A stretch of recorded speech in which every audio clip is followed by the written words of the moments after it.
Bonjour et bienvenue sur mon plan maths, l'application qui corrige vos exercices de mathématiques. Donc on continue la correction de nos exercices du brevet des collèges Pondichéry 2017. Maintenant nous allons corriger l'exercice numéro 2 sur les probabilités. Exercice 2, un sac contient 20 boules ayant chacune la même probabilité d'être tirées. Ces 20 boules sont numérotées de 1 à 20. On tire une boule au hasard dans le sac. Tous les résultats seront donnés sous forme de fractions irréductibles. Quelle est la probabilité de tirer la boule numérotée 13? Avant de commencer la correction de cet exercice, je vais faire un petit rappel de cours.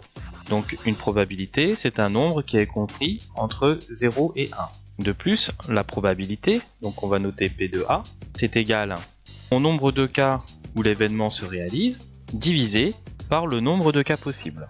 Donc dans notre petit 1, on nous demande quelle est la probabilité de tirer la boule numérotée 13. Et de 13, la probabilité qu'on tire la boule 13 est égale au nombre de cas où l'événement se réalise. On a 20 boules, on a une seule boule 13, donc l'événement qui se réalise c'est 1, divisé par le nombre de cas possibles, on a 20 boules, donc on va diviser par 20. On nous demande d'écrire les résultats sous forme de fractions irréductibles, là on ne peut pas aller plus loin. On va quand même noter que c'est égal à 0,05. Donc la probabilité de tirer une boule numéro 13 parmi les 20 boules est de 0,05. Petit 2, quelle est la probabilité de tirer une boule portant un numéro pair? Donc on va calculer le nombre de cas où l'événement se réalise. Donc on va énumérer les nombres pairs. Donc on sait qu'on a la boule 2, la boule 4, la boule 6, la boule 8, la boule 10, la boule 12, la boule 14, la boule 16, la boule 18 et enfin la boule 20. On a donc 1, 2, 3, 4, 5, 6, 7, 8, 9, 10. 10 boules paires. Donc la probabilité de tirer une boule paire, c'est égal au nombre de cas où l'événement se réalise. Donc on a 10 boules divisé par le nombre de cas possibles. On a toujours 20 boules au total. On a 10 boules paires et 20 boules paires et impaires.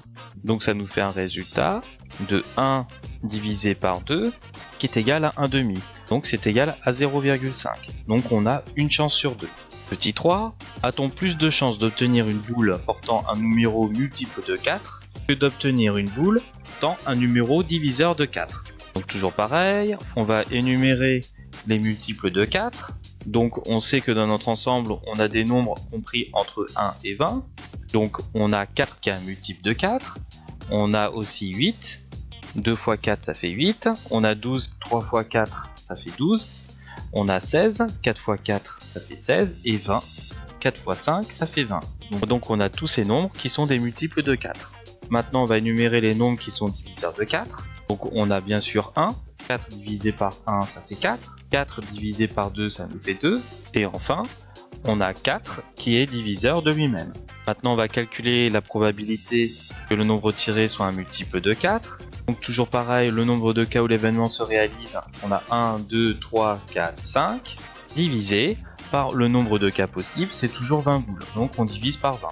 Donc là maintenant, on va réduire sous forme de fraction irréductible. 20 c'est divisible par 5, donc ça nous fait 1 sur 4, c'est-à-dire un quart. Maintenant, on va calculer la probabilité pour qu'un nombre soit un diviseur de 4. Donc cette fois-ci, le nombre de cas où l'événement se réalise, c'est 1, 2, 3. Donc c'est 3 divisé par le nombre de cas possibles, c'est-à-dire 20. Donc on doit comparer cette probabilité avec celle-ci. Donc 1 quart, c'est égal à 0,25.